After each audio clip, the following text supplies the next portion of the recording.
सरला घर के किसी भी काम में कभी कुछ नहीं करती। सरला की बड़ी बहू निशा घर का सारा काम किया करती थी, तो ऐसे में सरला को घर के किसी काम से कोई लेना देना ही नहीं था।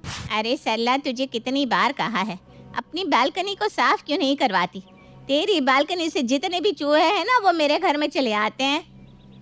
अरे अब बहू ने कर रखा है तो मैं बहू को क्या ही कहूँ। जब मैं घर के किसी काम में हाथ नहीं लगाती तो भला मैं बहू को कुछ और क्यों ही कहूँ। रुक, तू नहीं कहती ना तो मैं कह देती हूँ। अरे ओ बहू, तू बालकनी को स्टोर रूम क्यों बना रही है? उसे साफ रखा कर। बालकनी तो सुंदर दिखने के लिए होता है, लेकिन तूने ऐसा कबाड़ा भर रखा है कि तेरी बालकनी में जितने चूहे हैं वो मेरे घर में आ जाते हैं। माँ जी, आप तो जानती है हमारा घर कितना छोटा है। किचन में थोड़ा बहुत सामान रह भी जाए तो किचन में चूहे हो जाते हैं ना। मुझे नहीं पता तू क्या करेगी, लेकिन मैं तो यही कहूँगी बालकनी साफ करा ले बस। रज्जू की इतना कहने के बाद भी निशा को कोई फर्क नहीं पड़ता। निशा का घर छोटा था और बालकनी में वो कबाड़ भर दिया करती थी, जिससे उसकी पड़ोसन रज्जू काफी परेशान थी, क्योंकि कबाड़ की वजह से चूहे उसकी पड़ोसन रज्जू के घर में घुस जाया करते थे। अरे बहू, कभी तो बालकनी साफ कर लिया कर। आज दुकान पर सामान लेने गई थी तो लाला भी कह रहा था आपके घर में लोगों से ज्यादा तो कबाड़ नजर आता है। अब माँ जी मैं क्या करूँ, किसी दिन फुर्सत हो तो उन कबाड़ को देखकर बेच भी दूँ, लेकिन सारा दिन तो घर के काम में निकल जाता है, समय ही नहीं मिल पाता मुझे। ऐसे ही समय बीत रहा था। एक रोज रज्जू एक फटी पुरानी साड़ी पहने सरला के घर आती है और आते ही सोफे पर बैठकर सरला को देखने लगती है। अरे रज्जू, ये जालीदार साड़ी पहने कहाँ जा रही है तू? और ये कौन सा फैशन है तेरा? ये फैशन भी ना तेरी बहू का दिया हुआ है। मैंने भी सोचा तुझे पहन कर दिखा ही दूं कैसा लगता है। तू कहना क्या चाहती है? साफ साफ क्यों नहीं कहती? ये ना तेरे घुमा फिरा कर बोलने की आदत कब जाएगी? मेरे कहने का मतलब यह है कि तेरी बालकनी के जो चूहे हैं ना, उन्होंने मेरे घर में घुसकर मेरे अच्छे खासे कपड़ों का ये हाल किया है। अब तो मेरा भी दिल कर रहा है कि तेरे घर से कहीं दूर घर लेकर यहाँ से चली जाऊं। अरे तू खामखा नाराज हो रही है रज्जू। इतने दिन से जब तू हमें झेल रही है तो कुछ दिन और सही। तेरे जीने के कितने ही दिन बचे हैं। तू कहना क्या चाहती है कि मैं कुछ ही सालों बाद निपट लूंगी? अरे अभी मेरी उम्र ही क्या है। हाँ हाँ, मुझे भी पता है, अभी तो तू 20 साल की है। मैं ना बहू को बोलकर बालकनी साफ करवा देती हूँ बस। समय बीतता है। कुछ दिनों बाद सरला अपने छोटे बेटे राकेश की शादी कर देती है और उसके बाद सरला की छोटी बहू पूजा भी मायके से ससुराल आ चुकी थी। लेकिन अब भी सरला की बालकनी जैसे कि तैसे ही थी। अब उसकी पड़ोसन एक रोज सरला की छोटी बहू की मुंह दिखाई करने आती है। क्या बात है सरला, बहू तो बड़ी सुथरी लाई है तू। अब बस उम्मीद करती हूँ जैसी बहू लाई है वैसा तेरा घर भी चमकना चाहिए। तेरे कहने का क्या मतलब है? अब मेरी नई नवेली बहू बालकनी साफ करती मिलेगी? अरे भी लेगी तो इसमें क्या ही बुराई है। मैं तो बस अच्छे के लिए कह रही थी। क्या बहू, घर साफ सफाई करना तो जानती है ना? जी काकी, खाना बनाने से लेकर घर की साफ सफाई और घर संभालना सब अच्छे से जानती हूँ। आप इस बात की चिंता मत कीजिए। सरला की छोटी बहू पूजा को ससुराल में आए 2 ही दिन हुए थे और पूजा सचमुच घर को साफ सुथरा रखना चाहती थी। एक दिन सरला की छोटी बहू और बड़ी बहू में इस बात को लेकर बहस हो जाती है कि बालकनी को कैसे साफ रखना है। अरे दीदी, बालकनी में इतनी गंदगी कौन रखता है? तो तू ही बता, घर में कोई और जगह है जहाँ ये कबाड़ रख दिया जाए? तेरे कमरे में तो ये रखने नहीं जाऊंगी और मेरे कमरे में जगह नहीं है। माँ जी अपने कमरे में रखने नहीं देंगी और स्टोर रूम घर में है नहीं। ठीक है, अगर आपको ये कबाड़ रखना ही है तो आप अपने हिस्से में रखिए। मेरे कमरे के हिस्से में अगर आप इसे रखती है तो चूहे मेरे कमरे में भी तो आएंगे ना। देख, जब तक नया घर नहीं बन जाता तब तक हमें ऐसे ही मैनेज करना होगा। अगर तुझे किसी बात को लेकर बहस करनी है तो जा माँ जी से जाकर कर। पूजा को घर में आए कुछ ही दिन हुए थे और दोनों ही देवरानी जेठानी में झगड़ा शुरू हो चुका था। ये देखकर रज्जू को बड़ा मजा आता है। रज्जू एक रोज जब निशा घर नहीं होती तो पूजा को भड़काने चली आती है। अरे बहू, आज घर में कोई दिख नहीं रहा, कहीं गए है क्या सब? और सरला भी नजर नहीं आ रही। नहीं नहीं, कोई नहीं है काकी। कोई काम हो तो मुझे बता दीजिए, जब वो आएंगे तो मैं उन्हें बता दूंगी। सब बाजार गए हैं। अरे नहीं नहीं छोटी बहू, कोई काम नहीं। मैं तो बस घूमते हुए चली आई। सोचा थोड़ा बहू से हाल चाल ले लूंगी और सरला से मिल लूंगी। माँ जी तो है नहीं, आप बैठिए, मैं आपके लिए चाय बना कर लाती हूँ। अरे नहीं बहू, उन सब चीज़ों की ज़रूरत नहीं है। मैं तो वैसे ही पहले से परेशान हूँ। तेरे बालकनी के चूहे मेरे घर में आकर ना घर में तबाही मचा देते हैं। नए नए कपड़े काट चुके हैं। कितना सामान अपनी जगह से गायब हो जाता है। इसका मतलब आप भी हमारी बालकनी से परेशान हैं? अरे रज्जू काकी, आपको पता है मैं बालकनी में फूल गमला लगाना चाहती हूँ, लेकिन दीदी है कि सुनती ही नहीं। उन्होंने तो बालकनी को स्टोर रूम बना कर रखा है। खराब फ्रिज, एसी, कूलर, पंखा, भला कौन रखता है ये सब बालकनी में? अरे इन दोनों सास बहू को ये समझाते समझाते मेरे बाल पके, लेकिन इनके दिमाग में ये बात नहीं गई अब तक। अब तो कुछ दिन में मैं ही यहाँ से चली जाऊँ, वही बेहतर है। रज्जू तो पूरे प्लान के साथ आई थी कि वो सरला की छोटी बहू के कान भरेगी, और वो सरला की छोटी बहू के कान भर भी देती है। ऐसे में अब देर शाम जब निशा और सरला बाजार से आते हैं तो निशा देखती है कि उसकी देवरानी के साइड जो भी सामान रखा हुआ था वो सब अब उसकी साइड की बालकनी में रखा हुआ है। ये क्या किया तूने? मैंने तुझे पहले ही मना किया था ना कि जो सामान जहाँ है वही रहेगा, तो तूने इन सामानों को छुआ क्यों? क्योंकि मैं अपने कमरे के सामने की बालकनी को साफ रखना चाहती हूँ, वहाँ फूल पौधे उगाना चाहती हूँ, और मैं अपनी खिड़की से ताज़ी हवा आने देना चाहती हूँ। इसलिए अब इस सामान को चुपचाप तू वापस रख दे, वरना मैं सारे सामान को तेरे कमरे में फेंकवा दूंगी। पूजा और निशानी में बालकनी के बंटवारे को लेकर खूब लड़ाइयाँ होती है।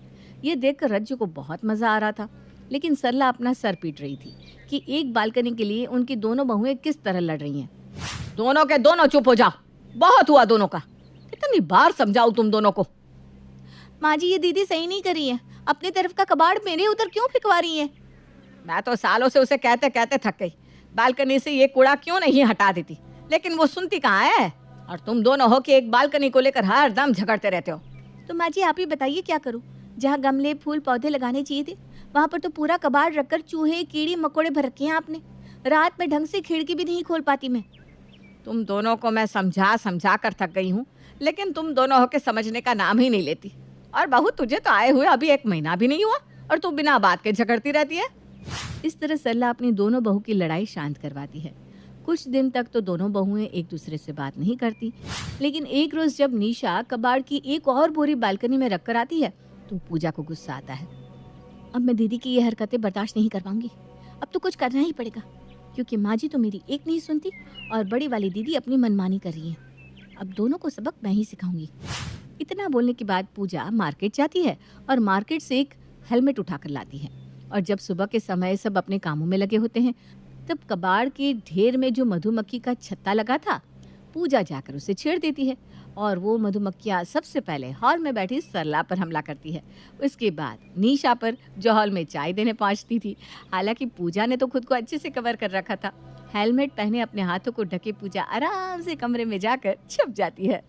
पूजा तो मधुमक्खी को छेड़ने के बाद छुप जाती है, लेकिन हॉल में चाय पी रही सरला पर मधुमक्खी हमला कर देती है। तभी सरला की पड़ोसन रज्जू का भी आना होता है। अरे अरे, ये क्या हो गया? ये क्या काटने लगे? अरे सरला, बचा मुझे। ये मधुमक्खी कहाँ से आई? कहीं ये तेरे बालकनी वाली मधुमक्खियाँ तो नहीं? अरे माँ जी, अरे माँ जी, मुझे काट लिया, बचाओ ना मुझे। अरे पहले खुद को तो बचा लूं। कितनी बार कहा बहू तुझे बालकनी साफ कर ले, आज तुझे भी सबक मिल ही जाएगा। अब कुछ देर बाद रज्जू, सरला और निशा तीनों ही हॉल में नीचे सोफे पर पड़े मिलते हैं। किसी का हाथ सूजा होता है तो किसी का गाल, और सरला की तो आंखें ही सूज चुकी थी। अरे माँ जी, ये क्या हुआ? सब ठीक तो है ना? ये सबके चेहरे इतने बदले बदले क्यों लग रहे हैं? अरे मधुमक्खी आज अपना रस छोड़कर यहाँ आ गई और हमारा रस चूस गई। हाय रे, कितनी जलन हो रही है। अब देखती हूँ माँ जी, बालकनी का बंटवारा आप कैसे नहीं करती। तेरे घर से मेरे घर राहु केतु का आना जाना पहले कम था, जो अब मुझे इन डंक वाली मधुमक्खी से कटवा दिया। अरे तो काकी, आप भी तो गलत समय पर एंट्री मारती है, आपको भी तो सोचना चाहिए था ना। अरे बहू, तो सही कह रही है, मैं भी गलत समय पर ही एंट्री मारती हूँ। हाय, अब 3 दिन से पहले बिस्तर से ढंग से उठ भी नहीं पाऊंगी, ये तो तय है। पूजा का प्लान तो कामयाब होता है, लेकिन अब पूजा इस इंतजार में थी कि उसकी सास बालकनी को लेकर क्या फैसला लेती है। लेकिन जब शाम तक कोई फैसला नहीं आता तो पूजा खुद ही अपनी सास और जेठानी के पास जाती है। माँ जी, अब तो आपकी तबीयत ठीक है ना? मुझे ना आपको देखकर बहुत तरस आ रहा है। कितनी बुरी तरह काटा है आपको मधुमक्खी ने। अरे जाकर गर्म पानी लेकर आ, थोड़ा सेक लूं, और खाना बनाने का काम आज तेरा ही है। हाँ हाँ माँ जी, वो तो मैं कर दूंगी, लेकिन अपनी बालकनी को लेकर क्या फैसला लिया, मुझे ये जानना है। अब कुछ बोलती क्यों नहीं? अरे पहले मरने से तो बच जाओ, फिर तेरी और जेठानी की ये आपसी रंजिश वाली बालकनी का फैसला भी कर दूंगी। इस बात को भी कई दिन बीत जाते हैं और अब तो सरला के साथ निशा भी ठीक हो चुकी थी, लेकिन पूजा को जिस चीज का इंतजार था वो अब तक नहीं हुई थी। एक रोज निशा खाना बनाने के बाद अपनी सास के सामने खाना परोसती है तो खाना देते हुए निशा कहती है, माँ जी आज दाल में देसी घी का तड़का लगाया है, देख रही है ना आप क्या खुशबू आ रही है। हाँ लग तो रहा है कि दाल अच्छी बनी है, लेकिन ये क्या है दाल में? दाल में छिपकली गिरी थी जिसकी पूंछ बाहर लटक रही थी। अब जैसे ही छिपकली की पूंछ को पकड़कर सरला उठाती है, पूरी छिपकली दाल से बाहर आ जाती है। ये क्या है, जिंदा छिपकली? अरे बहू खाने में छिपकली भी डालकर लाई है देसी घी के साथ, तू मुझे मारना चाहती है क्या? अरे माँ जी क्या हुआ, ये छिपकली दाल में से निकली है क्या? हाँ और नहीं तो क्या। अरे खाना बनाते हुए तुम दोनों का ध्यान कहाँ रहता है? अभी इस छिपकली की पूंछ नहीं दिखती तो शायद तो मैं इसे खा ही लेती। माँ जी मैं तो किचन में थी ही नहीं, और ये छिपकली भी ना बालकनी में रखे कबाड़ से निकल निकल कर आ रही है। हे राम बड़ी बहू, अब भी तेरे अंदर कुछ शर्म बची है तो बता दे। माँ जी अब तो मैं कहती हूँ उस कबाड़ को हटा ही दो और वहाँ कुछ अच्छा सा लगाइए। मुझे तो समझ में नहीं आ रहा, जब तक किसी को कुछ हो नहीं जाता तब तक ये कबाड़ यहाँ से हटेगा नहीं क्या? अरे कहाँ रखे उसे, कितनी बार तू एक ही बात को लेकर खींचती रहेगी। मैंने तुझसे कहा ना कि हमारा घर छोटा है, तो जो सामान काम का नहीं उसे तो हटा सकते हैं ना, लेकिन हम उसे भी नहीं हटाते। ये सब बातें हो रही थी तभी सरला के पड़ोसन रज्जो आती है और रज्जो भी तीनों को बहस करता देखकर कहती है, अरे किस बात को लेकर तुम तीनों सास बहू के बीच बहस हो रही है? अरे क्या बताऊं, जैसे ही खाना खाने बैठी वैसे ही खाने में छिपकली निकली। अरे वो तो भला हो मेरी नाक हो का जो बुढ़ापे में भी चमक रही है, और मैंने दाल की कटोरी में छिपकली की पूंछ देख ली। राम राम राम राम, ये छिपकली जरूर ना तेरी बालकनी से आ रही होगी। अरे अब तो साफ करवा ले बालकनी। इस उम्र में अगर मुझसे काम होता ना तो मैं कब का साफ सफाई कर देती। अब एक बहू को बालकनी के कबाड़ में भी काम की चीजें नजर आ रही है, तो वहीं दूसरी बहू को वो कबाड़ लग रहा है। दोनों पूरा दिन बालकनी को लेकर लड़ते झगड़ते रहता है। जहाँ एक तरफ बालकनी और छिपकली को लेकर बहस चल रही थी, वहीं दूसरी तरफ रज्जू की साड़ी में कॉकरोच घुस जाता है। अब रज्जू पूरे हॉल में कूदने लगती है। अरे ये क्या हो रहा है, गुदगुदी हो रही है। अरे ये क्या हो रहा है सरला, अरे मेरी साड़ी में क्या घुस गया है, देख तो। काकी आपकी कमर पर कॉकरोच है, रुको मैं हटाती हूँ। कॉकरोच बहू हटाओ इसे मेरी कमर से। अरे बाप रे, अब तो मैं तेरे घर आऊँ भी ना, तेरा घर घर नहीं चिड़िया घर है। हे प्रभु आज बचा ले, फिर मैं कभी सरला के घर की तरफ भी ना देखूं। अरे तू रुक तो जा एक जगह, सुनती क्यों नहीं रज्जो, रुक तो जा। रज्जो भी अब सरला के घर कभी न आने का प्रण लेती है, और सरला तो अपने घर में घूम रहे कीड़े मकोड़ों से पहले से परेशान थी, लेकिन फिर भी सरला अपनी बालकनी को साफ नहीं करवा पा रही थी, क्योंकि सरला की बड़ी बहू निशा इसके खिलाफ थी। उसे घर में कहीं ना कहीं कबाड़ तो रखना ही था। समय बीत रहा था और बालकनी को लेकर मुद्दे झगड़े बढ़ते ही जा रहे थे। सुबह हो चुकी थी लेकिन पूजा अपने कमरे से बाहर ही नहीं निकली। माँ जी देख रही है ना आप, पूजा की मनमानी अब तक उठी नहीं है, और आप कहती हैं झगड़े मुझसे शुरू होते हैं। हाँ तो ये भी एक नंबर की आलसी, लेकिन बहू मैं भी ना रात भर सोई नहीं हूँ। मेरे कमरे में इतने कॉकरोच हो चुके हैं, इतनी छिपकलियाँ हो चुकी हैं, मैं परेशान हूँ। माँ जी तो अब आप चाहती क्या है मुझे बताइए। पहले तो उस महारानी को देख, जाकर कहीं एक साथ छिपकली कॉकरोच ने उस पर हमला तो नहीं कर दिया, और उनके काटने से कहीं मर ना गई हो। हाँ जी आप भी कैसी बात करती हैं। अब निशा जब पूजा के कमरे में जाती है तो पूजा का कमरा बंद था। निशा अपनी देवरानी को कई बार आवाज़ लगाती है, माँ जी वो तो कमरा ही नहीं खोल रही, कहीं वो बालकनी के बंटवारे को लेकर ज़्यादा सीरियस तो नहीं हो गई। अरे माँ जी उसने आत्महत्या तो नहीं कर ली होगी ना। अरे सुबह सुबह कुछ अच्छा और शुभ बोला कर, रुक मैं देखती हूँ, कहीं वो तुझसे बात ही ना करना चाहती हो। ए बहू दरवाजा खोल, अरे बहू, ए बहू। देखा अब तो इसने आपकी भी बातों का कोई जवाब नहीं दिया, जरूर कुछ हुआ है, लेकिन क्या मुझे भी नहीं पता। निशा और सरला पूजा के कमरे के बाहर खड़े होते हैं और काफी परेशान भी थे, लेकिन कुछ देर बाद ही रज्जो का आना होता है और रज्जो सरला को गले लगाकर खुशी से कहती है, बधाई हो सरला, बधाई हो। क्या बात है, ये तूने बहुत अच्छा किया। किस बात की मुबारकबाद दे रही है तू मुझे? कहीं तू दादी या नानी तो नहीं बनाने वाली? नहीं नहीं, मैं अभी ही पिछले महीने दादी बनी हूँ। हर महीने थोड़ी ना होता है ये सब। अरे तो फिर इतनी खुश क्यों है? हैं? कहीं मेरी बहू तो माँ नहीं बनने वाली और मुझे ही उसने नहीं बताया? अरे मैं तो इसलिए तुझे बधाई दे रही हूँ क्योंकि तेरी बालकनी साफ हो गई और उसमें झूले भी लग गए। क्या? लेकिन किसने किया ये सब? अरे तेरी बालकनी को ही तो देखने आई हूँ। फूल से भरे गमले, झूले, टेबल सब लगा हुआ है। एकदम अमीरों वाली फीलिंग दे रहा है। बहू, ये तूने बालकनी को क्या बना दिया? ये तो जन्नत लग रही है। सच में माँ जी, मैंने तो कभी सोचा ही नहीं था एक साधारण सी बालकनी इतनी सुंदर लग सकती है। सच में पूजा, तूने तो कमाल ही कर दिया। रज्जू की बात सुनकर निशा भी हैरान रह जाती है। तभी पूजा अपने कमरे का दरवाज़ा खोलती है और सरला और निशा और रज्जू जब बालकनी में पहुंचते तो उन्हें ऐसा लगता है कि सच में इससे सुंदर बालकनी उन्होंने आज से पहले देखी ही नहीं थी। हालांकि पूजा ने जितना भी कबाड़ था रातों रात बेच दिया था और बालकनी को इतना सुंदर बना दिया था कि देखने वाला बस यही कहे, हाय बालकनी हो तो ऐसी। इसी ज़माने में शिल्पा जब छोटी थी तो उसकी माँ को पड़ोसन बातें सुना रही होती है। शिल्पा की अम्मा, शर्म आनी चाहिए, कितना गंदा घर रखती हो। अरे बेटी बड़ी हो रही है। अब क्या बताऊं, घर का खाना पीना इन सब से वक्त ही नहीं मिलता। घर कहाँ से साफ करूं? ये शिल्पा ये क्या करती है? घर भी साफ नहीं कर सकती? अरे शिल्पा, कोई तेरे घर आएगा और ये गंदा घर देखेगा तो तेरी माँ को कुछ नहीं कहेगा, वो तुझे ही कहेगा कि देखो घर की बेटी कैसी है जो घर भी साफ नहीं कर सकती। इतने सालों बाद, शादी होने के बाद भी आज भी जब शिल्पा का घर गंदा होता है तो उसके कानों में उस पड़ोसन की कहे शब्द गूंजते रहते हैं। अरे शिल्पा बहू, क्या सोच रही हो? क्या हो गया? अब कुछ नहीं माँ जी, कुछ नहीं। मैं जल्दी से घर साफ कर देती हूँ। कल को कोई आ गया, घर को गंदा दिखेगा तो क्या कहेगा? क्या कहेगा? यही कि काम वाली कल आएगी तो घर साफ कर देगी। वैसे भी रात हो रही है बहू, कौन आएगा रात को? लेकिन बहू, उसे तो बस बचपन की पड़ोसन की वो बात कान में गूंजती है। वो उठाती है झाड़ू और लग जाती है घर साफ करने में। पता नहीं क्या सोचती है और सफाई करने लग जाती है। अगले रोज काम वाली आती है और रोने लगती है।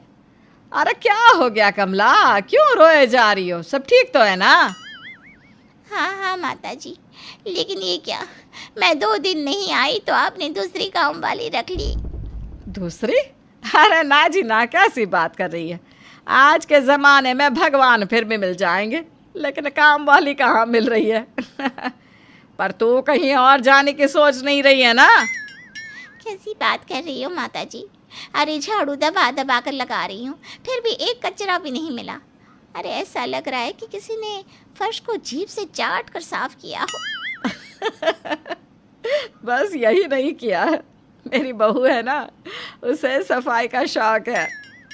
शौक? अरे ये कैसा शौक है कि ज़मीन का रंग ही बदल दिया। खैर अपन को क्या। ये बोलकर काम वाली झाड़ू लगाने लगती है, लेकिन बहू, उसे तो ये देखकर गुस्सा आ जाता है कि आखिर उसके घर में कोई और कैसे सफाई कर सकता है। रुको, मैं कहती हूँ रुको, झाड़ू को नीचे रखो। हिम्मत कैसे हो गई झाड़ू को हाथ लगाने की? जानती हो ये क्या है? हाँ झाड़ू है और ये पोछा। नहीं, ये सिर्फ झाड़ू पोछा नहीं बल्कि घर की बहू बेटियों की इज्जत है। इससे पता चलता है कि हम कितने काबिल हैं। हाय रे, मैं तो अपनी बेटी को पढ़ा रही थी काबिल बनाने के लिए। मेरे को नहीं पता था कि झाड़ू पोछी से पता चलता है कि घर की बेटियां काबिल है।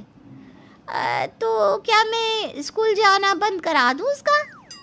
चुप, बिल्कुल चुप। अरे बहू, क्या बोले जा रही हो? हाँ माँ जी, आप ही सोचो, आज हमारा घर गंदा होगा तो क्या कोई आपको कुछ कहेगा? नहीं, वो ये कहेंगे कि देखो जी, घर की बहू कितनी कामचोर है। ना माँ जी ना, मैं ना रहूंगी इस काम वाली के भरोसे। हाय रे, देश की हर औरत यही कहती है कि वो काम वाली के भरोसे है, लेकिन ये तो पहली भाभी जी है जो हमारे भरोसे नहीं है, ऐसा बोल रही है। अरे कोई ना माता जी, ये रही आपकी झाड़ू और ये पोछा। ना जी ना, हमें नहीं करना ये काम। वैसे भी ना 4 लोग बाहर मेरा वेट कर रहे ले कि कोई काम छूटे और वो लोग मुझे पकड़े। चलो नमस्ते। काम वाली चली जा रही थी। सास देख रही थी कि हाय रे, ये बहू को क्या हो गया। लेकिन चलो ठीक भी है, 2-4 हज़ार अब महीने के बच जाएंगे। वहीं बहू ये देखकर खुश कि उसका अब किसी से कंपटीशन नहीं है, पूरा घर उसके कब्जे में है। वो जब जहाँ जैसे चाहे झाड़ू लगा सकती है। अभी नौकरानी गई ही होती है कि बहू शुरू हो जाती है। अरे बहू, अभी तो वो लगा कर गई है झाड़ू पोछा। माँ जी, पैर देखे थे उसके, कितनी गंध लेकर आई थी। लेकिन नो फिक्र, मैं हूं ना, अभी साफ किए देती हूँ। बहू लग जाती है झाड़ू लगाने। अगले दिन सुबह, अरे कहाँ हो? मुझे ऑफिस के लिए देर हो रही है, खाना बना दिया क्या? शिल्पा की कहीं आवाज़ नहीं आती। अरे कहाँ हो, सुन रही हो क्या? अरे क्या हो गया बेटा, क्यों चिल्ला रहा है? अरे माँ, न जाने शिल्पा कहाँ चली गई है। पता नहीं, वैसे हो क्या गया? माँ ऑफिस जा रहा हूँ, कुछ चाय नाश्ता दिन का खाना कुछ तो चाहिए ना। अरे कोई बात नहीं बेटा, मैं लगा देती हूँ। हो सकता है बहू कहीं निकली हो। सास किचन में जाती है तो सारे बर्तन साफ, ना गैस पर कढ़ाई ना कुकर।